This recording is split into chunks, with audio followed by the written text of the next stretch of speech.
आज आमच्यापाशी आमचे विद्यार्थीचे शहर अध्यक्ष, जिल्हा अध्यक्ष, पूर्ण टीम 3 दिवसांनी इथं बसलेली आहे आणि यांची अशी मागणी आहे की जी डिग्री शिकल्यानंतर बी देत नाहीत. यांचं एवढं गंभीर विषय आहे की या बीजेपी सरकारनं नोकऱ्याचं सोडा, शिकल्यानंतर डिग्र्या बी देण्यात गेली. दोन वर्ष ती डिग्र्या ह्यांना द्यायला वेळ नाही आणि अशी डिग्र्या ऑनलाईन देऊ लागले. कोण देत आहे? कॉलेजमध्ये ती शिकल्यानंतर तिथेच भेटत, ऑनलाईन कोण दुसरं तिसरंच माणूस देत आहे. आता तर एवढं गंभीर विषय आहे की 90 पेक्षा तिला 900 मार्क भेटले, 9,000.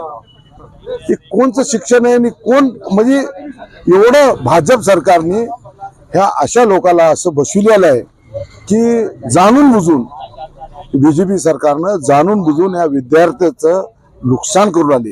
येणाऱ्या काळामध्ये ही विद्यार्थी तुम्हाला येऊ तर देणारच नाही, तर त्यांचं जे नुकसान केलेलं आहे ते नुकसान त्यांच्यापाशी भरपाई करून आम्ही राष्ट्रवादी काँग्रेस पक्ष आदरणीय पवार साहेबांचं ह्या लोकांना न्याय द्यायचं काम आमचं जर सरकार आलं तर ही नोकऱ्या बी देऊत आणि ही जी यंत्रणा बिघडलेली आहे ही सगळं सुधारण करू.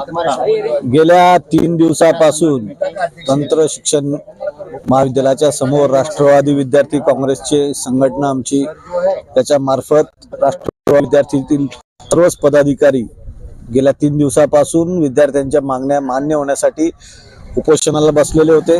त्यांनाच आज पाठिंबा देण्यासाठी मी असेल, आमचे शहराचे अध्यक्ष असतील ख्वाजाबाई, आमचे ग्रामीणचे अध्यक्ष असतील पांडुरंग तांगडे पाटील साहेब, आज आम्ही सर्वच जण आज या ठिकाणी इथं येऊन यांना प्रोत्साहन करण्याचं काम केलेलं आहे. यांच्या इथं आल्यानंतर कळण्यात आलं की यांच्या ज्या मागण्या आहेत या एकदम रास्त मागण्या आहेत आणि विद्यार्थ्यांच्या न्याय हक्कासाठी राष्ट्रवादी विद्यार्थी काँग्रेसचे आमचे सर्वच पदाधिकारी, मग ते शहराध्यक्ष सुशील बोर्डे असतील, भूषण तांबे असतील, जिल्ह्याचे अध्यक्ष सुमित पवार असतील व सुमेध गायकवाड असेल, हे सर्वच पदाधिकारी जे प्रत्येक वेळेस विद्यार्थ्यांच्या न्याय हक्कासाठी भांडतात, ते आज ही रस्त्यावर उतरून विद्यार्थ्यांच्या हितासाठी आज रस्त्यावर उतरून उपोषणाला बसलेले आहेत.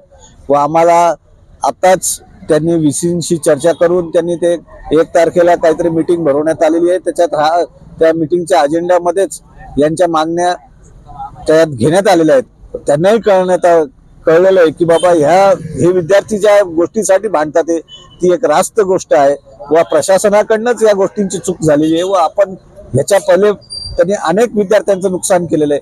पुढे भविष्यात यांच्या मार्फत काही विद्यार्थ्यांचं नुकसान नाही होणार हे त्यांनाही कळून चुकलेलं आहे व माझी सर्व राष्ट्रवादी काँग्रेस पक्षातर्फे यांना शुभेच्छा आहे.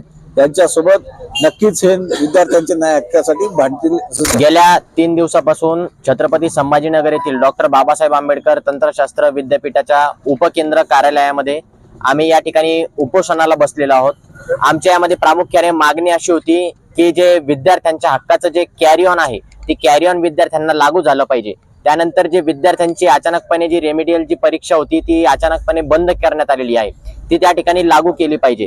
त्याचबरोबर विद्यार्थ्यांचा डाटा ज्याच्यामध्ये रेकॉर्ड असतो ते ERP पोर्टल गेल्या 8 पेक्षा अधिक महिन्यांपासून या विद्यापीठाचा बंद आहे. विद्यापीठाचा जो निकाल त्या विद्यार्थ्यांना देतोय अतिशय म्हणजे नीच म्हटलं आपण तरी हरकत नाही. विद्यार्थ्यांना प्रॉपर त्या ठिकाणी निकाल दिला जात नाहीये. कुलगुरू म्हणतात की आम्ही प्राचार्यांकडे निकाल दिलाय, प्राचार्य म्हणतात की आम्हाला वरतून निकाल आणखीन आलेला नाही. म्हणजे थोडक्यात एकमेव म्हणजे ढकलाढकलीचा कारभार या विद्यापीठ प्रशासनाचा चालू आहे.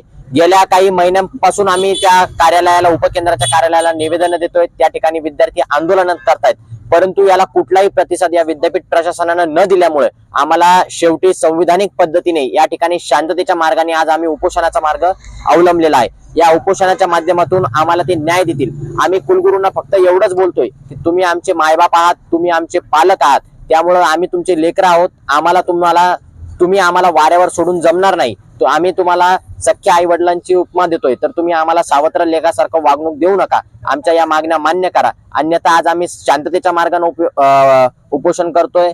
आजपर्यंत महाराष्ट्राचा देशाचा इतिहास झालेला आहे. जेव्हा जेव्हा विद्यार्थी रस्त्यावर उतरलाय तेव्हा तेव्हा इतिहास घडलेला आहे. त्यामुळे विद्यार्थ्यांच्या संयमाचा अंत तुम्ही बघू नये. या मागण्या विद्यार्थ्यांच्या मागण्या मान्य केल्या पाहिजे, अन्यथा आम्ही या साखळी उपोषणाचा त्याग करून आम्ही रस्त्यावरती ती लढाई लढायला सुद्धा तयार आहोत. अभी यहाँ पर आप स्टूडेंट्स की जानिब से जो क्वेश्चन रखा गया है, क्या वजह क्या है इसकी आप बताइए। हमारी वजह तो सबसे पहले ये है, जो हमारी यूनिवर्सिटी है बाबा साहेब अम्बेडकर टेक्नोलॉजिकल यूनिवर्सिटी, इसके अंदर जितने भी स्टूडेंट से रिलेटेड प्रॉब्लम्स है, जैसे कि रिजल्ट टाइम पे ना लगना, रेमेडियल बंद हो जाना, और रिजल्ट लग रहे भी तो ERP जो हमारा पोर्टल था उसके ऊपर नहीं लग रहे, एक्सेल शीट पे लग रहे, और रिजल्ट टाइम पे नहीं लग रहा, रिजल्ट 3-3, 4-4 महीने हो जा रहे, पिछले सेमेस्टर का एक भी रिजल्ट नहीं लग रहा, और मार्क्स आ रहे नहीं, ग्रेड के ऊपर आ रहे। हमारे को समझ रहा नहीं कि कौन से सब्जेक्ट में कितने मार्क्स मिले हुए, ग्रेड डाल के छोड़ दे रहे कि बच्चा पास है फेल है, कितने मार्क्स से फेल हुआ, कुछ समझ में नहीं आ रहा। और स्टूडेंट से इनका कोई कॉपरेशन नहीं है, इनके पास आते कोई प्रॉब्लम लेके तो वो बोलते तुम कॉलेज वालों से बात करो, कॉलेज वाले बोलते हमको कुछ मालूम नहीं है। तो मतलब हमारा ऐसा हो गया कि हमारे को कुछ नॉलेज ही नहीं है कि हमारे लाइफ के साथ क्या चल रहा है, और हम जो एग्जाम दे रहे तो उसका कुछ हमारे को आउटपुट मिल रहा है या नहीं मिल रहा बोल के। दूसरी बात, इन्होंने रेमेडियल, हमारा पहले ऐसा करिकुलम में ऐसा था कि हमको हर सब्जेक्ट के ऊपर एक रेमेडियल था, पर इन्होंने विदाउट एनी नोटिस हमारे रेमेडियल बंद कर दी। उसके वजह से अभी बहुत सारे बच्चों को ईयर ड्रॉप लग गया, बहुत सारे बच्चों के पेपर बैक है, फिर उसके अंदर हमारे को मार्क्स भी प्रॉपरली नहीं दे रहे, रिवैल्यूएशन के वास्ते 300-300 रुपये फीस ले रही है, रिवैल्यूएशन में पेपर डाल रहे तो पेपर निकल जा रहा, पर रेगुलर जो रिजल्ट आता है उसके अंदर बैक रहता। तो हमारे को ऐसा लग रहा है कि ये खाली रिवैल्यूएशन के पैसे लेने के वास्ते ही हमारे को बाइक लेके आ रहे, क्योंकि 2-2, 3-3 पेपर बच्चों के रिवैल्यूएशन में निकल जाते। ऐसा बहुत, मेरा ही नहीं सिर्फ पूरे कॉलेज के बच्चों का यही प्रॉब्लम है। अब यूनिवर्सिटी है लोनेर में, तो वहाँ तो हम जा नहीं सकते, और यहाँ पे डिविजनल ऑफिस में आते तो हमारे से कोई कॉपरेट करता नहीं बराबर ठीक से। मतलब आपको जो ग्रेड सिस्टम बंद होना चाहिए। हाँ, ग्रेड सिस्टम बंद हो गया, हमारे को प्रॉपर हमारे जितने मार्क्स मिल रहे, कौन से क्वेश्चन पे हमारे को कितने मार्क्स दिए हुआ है एग्जामिनर ने जो चेक करके, हमारे को वो प्रॉपरली हमारा एक इवैल्यूएशन शीट, हमारा जैसा पहले मार्कशीट आता था वैसा होना। आपका नाम मोहम्मद शोएब। त्यांनी विद्यापीठ प्रशासनाशी चर्चा झालेली आहे आणि त्याच्यामध्ये विद्यार्थ्यांच्या आणि राष्ट्रवादी पक्षाच्या मागणीचा सकारात्मक विचार होईल आणि संध्याकाळपर्यंत त्यांना एक काहीतरी निर्णय विद्यापीठ त्यांना कळवेल असं ठरलेलं आहे. अजून विद्यार्थ्यांच्या त्यांच्या हक्काचं कॅरी ऑन केव्हा लागू हा, करणार? त्यासाठी ते आता चर्चा होईल, संध्याकाळी कळेल ते आता.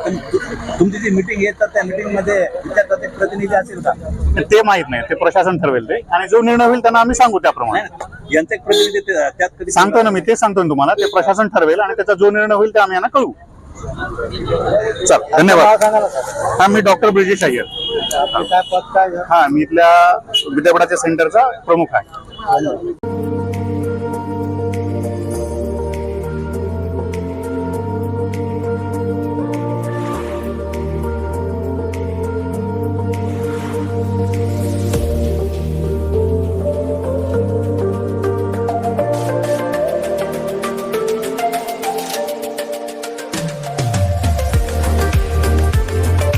Subscribe now and press the bell icon.